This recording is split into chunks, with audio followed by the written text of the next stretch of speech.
Sitaram everyone, welcome back to my channel. सकल बन फूल रही सरसों। अगर आप लोगों को ये गाना पता होगा तो इसके पीछे का फैक्ट भी पता होगा, नहीं पता तो हम आप लोगों को बताते हैं। सूफी बसंत जो होता है वो 700 वर्षों से मनाया जा रहा है, क्योंकि जो हमारा हिंदू धर्म में बसंत का त्यौहार मनाया जाता है उसका तो कोई वही नहीं, क्योंकि ये तो सृष्टि के आरंभ से ही मनाया जा रहा है। जब से हमारी प्यारी सी सरस्वती माता का प्राकट्य हुआ था ब्रह्मा जी के मुख से, तब से ये मनाया जा रहा है। आज ही के दिन जो हमारे हिंदू धर्म में सुंदरता के देवता हैं कामदेव, उनका शरीर जल चुका था, मतलब शिव जी के क्रोध से उनका शरीर जल चुका था। और इसकी ये दो प्यारी प्यारी फैक्ट्स तो आपको पता ही हैं, लेकिन आप लोगों को एक और अच्छा सा फैक्ट हम बताएंगे, जो कि अगर कुछ लोगों को ही पता होगा, अगर दिल्ली से होंगे तो ज़रूर ही पता होगा, अगर मुस्लिम होंगे तो शायद इस वजह से भी आप लोगों को पता होगा। हमारा जो बसंत का त्यौहार होता है वो ना सिर्फ हिंदुओं में मनाया जाता है, वो मुस्लिमों में भी मनाया जाता है। निज़ामुद्दीन औलिया साहब के भतीजे के मरने के गम में वो बहुत दिनों तक सैड रहते थे, रोते भी थे, दुखी रहते थे। तो उनके एक शिष्य थे जिनका नाम था खुसरो। अमीर खुसरो साहब ने देखा कि कुछ हिंदू धर्म की औरतें हैं, वो पीले वस्त्र पहनकर पीले सरसों के फूल लेकर सरस्वती माता को मनाने जा रही हैं, यानी उन्हें खुश करने जा रही हैं।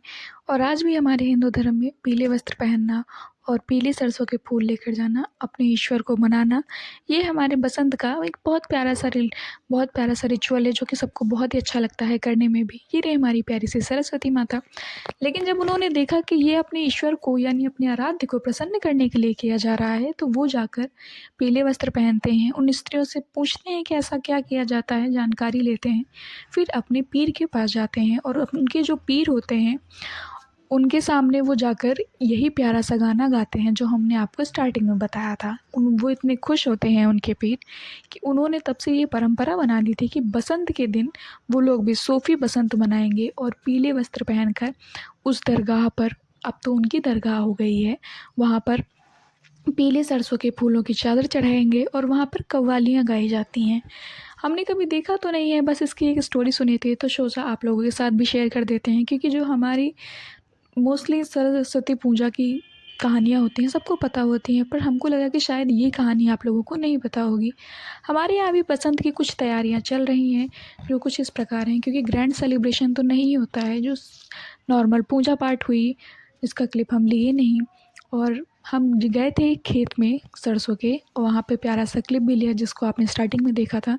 हमारे गार्डन यानी हमारी क्यारी की भी साफ़ सफाई चल रही है, क्योंकि अब बसंत आ गया है, सब कुछ न्यू न्यू होगा, पत्तियाँ भी पुरानी जाएंगी, सब कुछ नया आएगा। और नया आने पे आप लोगों को ज़रूर दिखाएंगे। यहाँ पे साफ़ सफाई चल रही है। आज के लिए इतना ही, हमारा बसंत का सीज़न हो गया। अब हम दिखाएंगे आपको इंडिपेंडेंस डे की। इंडिपेंडेंस डे को जैसा कि आप सभी को पता ही है कि हमारे क्रांतिकारियों ने कितना ज़्यादा संघर्ष किया था, और हमारे 80 साल हो चुके हैं इंडिपेंडेंस को। इसी की खुशी में हमने बनाए थे मोमोज़। वैसे तो आप लोगों को पता ही है कि मोमोज़ वाइट कलर के होते हैं और उसकी चटनी ऑरेंज कलर की होती है, और हमने ग्रीन चटनी भी बना ली थी कॉम्बो के लिए। हमने मोमोज़ बनाए थे ऐसे ही, कुछ मन नहीं था हमारा ख़ास। हमने सोचा कि इंडिपेंडेंस डे की खुशी में मोमोज़ ही बना लिए जाते हैं। हमने तंदूरी मोमोज़ भी बनाए, जो कि हमको कुछ ख़ास समझ नहीं आए थे, अच्छे भी नहीं लगे खाने में। और इंडिपेंडेंस डे पे हमने सोचा था कि हम जाएंगे एक जगह पर, जहाँ पे सोच जाने का प्लान था पर जा नहीं सके। उस दिन हमारा एक कोरियर भी आया था जिसमें थी हमारी प्यारी प्यारी आसनी। ये हमने किसी और के लिए, अपने पड़ोस की आंटी के लिए मंगवाई थी। हमने तो आसनी ली हुई थी पहले से थी, वही देखकर उनको अच्छी लगी थी तो उनके लिए भी मंगवाई गई थी। हमारे बाबा आज सुबह देख रहे थे टीवी में परेड, क्योंकि परेड जो होती है वो ज़रूर देखनी चाहिए। आप लोग अगर टाइम हो या फिर आप लोग फ्री हों तो अपने घर के बच्चों को भी दिखाएं और आप लोग भी देखें। बचपन से हमारे यहाँ पर हमारे बाबा इस चीज़ में बहुत ज़्यादा अग्रसर थे कि वो हम लोगों को ज़रूर से ज़रूर दिखाते थे परेड का, या तो स्कूल में होते थे, छुट्टियाँ होती नहीं थी, वो छुट्टी नहीं करने देते थे, कहते थे जाओ परेड अटेंड करो, वहाँ पे जाओगे, बाहर निकलोगे, पता होना चाहिए तुम लोगों को, क्योंकि वो खुद भी एक गवर्नमेंट टीचर थे, इसलिए वो हम लोगों को ज़रूर स्कूल भेजते थे। लेकिन किन्हीं कारणवश अगर 26 को ज़्यादातर नहीं जा पाते थे ठंडियों की वजह से, तो वो हम लोगों को टीवी में परेड ज़रूर दिखवाते थे। और वही आज भी जैसे हुआ तो कहें कि आओ परेड देखते हैं सब लोग, तो ये बैठे हुए थे देख रहे थे, हमको बहुत अच्छा लगा। एक एक लोगों को अशोक चक्र भी मिला था। और शायद उनकी पत्नी थी या कोई रिलेटिव रही होंगी जो उन्हें देख के हंस रही थी। देख के बहुत अच्छा भी लगा। ये रहे हमारे मोदी जी। और ये शायद परेड है, नहीं सॉरी झांकी है।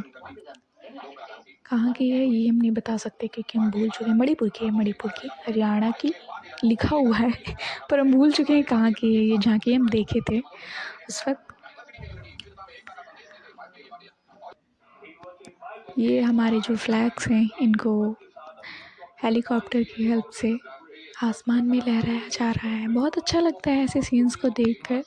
सोचो कितने लोगों ने कितनी मेहनत की है कि आज हमारा देश आज़ाद है और हम लोग इतनी स्वतंत्रता से हर चीज़ कर पा रहे हैं, हर चीज़ों को एंजॉय कर पा रहे हैं। हम लोगों को उनके बलिदान का सम्मान करना चाहिए और सदैव उनके लिए नतमस्तक रहना चाहिए और हर व्यक्ति को करना चाहिए।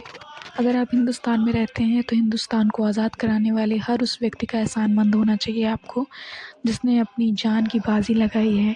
हर उस माँ का एहसानमंद रहना चाहिए जिसने अपना बेटा गंवाया है। और नेक्स्ट टाइम आप लोग इस चीज़ की कोशिश ज़रूर करिएगा कि अपने घर के बच्चों को परेड वगैरह ज़रूर दिखाएं। वैसे हमने कुछ दिनों पहले एक ऑर्गेनाइज़र लिया था जो हम सेट नहीं कर पाए थे। हमारे शॉर्ट्स ब्लॉग में आप लोगों ने देखा होगा, पर हमने सोचा कि आपको लॉन्ग ब्लॉग में इसकी एक प्यारी सी क्लिप ज़रूर दिखा देते हैं। ये ऑर्गेनाइज़र जो था ये हमने मार्केट से लिया था। ये हमको 100 रुपीज़ का मिला था और इसमें हमको मिली थी कीलें भी, पर हमने कीलें अभी सेट नहीं की है क्योंकि हम इसको अपने स्टूडियो में सेट करेंगे जो कि हमारे टेरेस पे होगा। और ये रही वो कील, इसको हम दीवार पे सेट करेंगे कोने में। अभी हमने को टेम्परेरी रख दिया है, बस काम चलाओ, क्योंकि जो सामान होता है पेंटिंग करते वक्त काफ़ी इधर उधर हो जाता है। अगर ये सामने रखे रहेगा थोड़ा इजी होगा लेने में भी, और सामान इधर उधर गिरेगा में नहीं, क्योंकि मम्मी बहुत डांटती है अगर कमरा में ऐसे हो जाता है। हमारा कमरा ज़्यादा बड़ा नहीं है, आप लोगों ने देखा होगा, इसलिए मम्मी डांटती भी हैं थोड़ा सा सेट रखने के लिए। इसको हमने एक जगह पे प्लेस कर लिया, नहीं तो कलर्स गिर भी जाते हैं। अब जिधर से काम होता है उतना ही लेते हैं। आपको ऑर्गेनाइज़र कैसा लगा ज़रूर बताइएगा और हमारा ब्लॉग कैसा लगा ज़रूर बताइएगा। आज के लिए इतना ही। राधे राधे।